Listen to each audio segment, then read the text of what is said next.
Ben, j'ai accepté d'emblée parce que c'est une alliance naturelle. En fait, ma ville natale, déjà, Trois-Rivières, que j'aime beaucoup, ville de culture, de littérature aussi.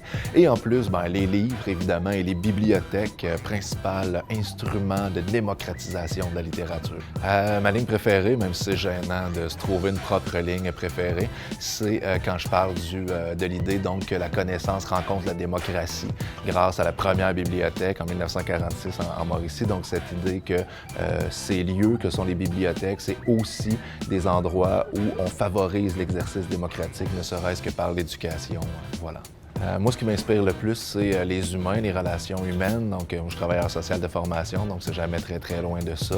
Alors, tout ce qui concerne finalement le développement humain, l'évolution ou la régression de la société. Dépend des époques.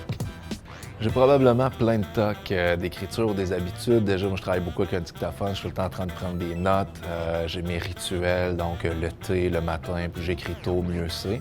Et finalement, ben, apprendre les textes en voiture. Donc, ouais, j'ai une espèce de processus assez rigide. Je sais pas si on peut considérer ça comme un toc, mais ça commence à y ressembler. Ouais.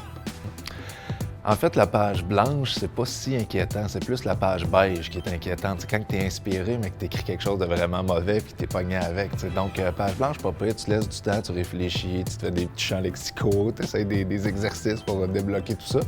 Mais ça arrive, écoute, fait partie du travail, fait partie du processus de création. Donc, on assume, on attend, on fonce.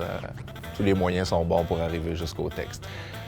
Dans les livres qui m'ont marqué, je dirais que le roman québécois qui m'est vraiment rentré dedans, c'était Louis Gauthier, Les aventures de Civis Pacem et Parabellum. C'était la première fois que je lisais un livre aussi libre, aussi éclaté, qui se permettait de traverser le quatrième mur de la lecture, j'oserais dire, donc d'aller vraiment chercher le lecteur dans son interprétation, dans sa façon de concevoir une histoire complètement folle. Le lecteur était prêt à partir et ça m'a beaucoup parlé. Donc, j'aime ce genre de folie-là en littérature.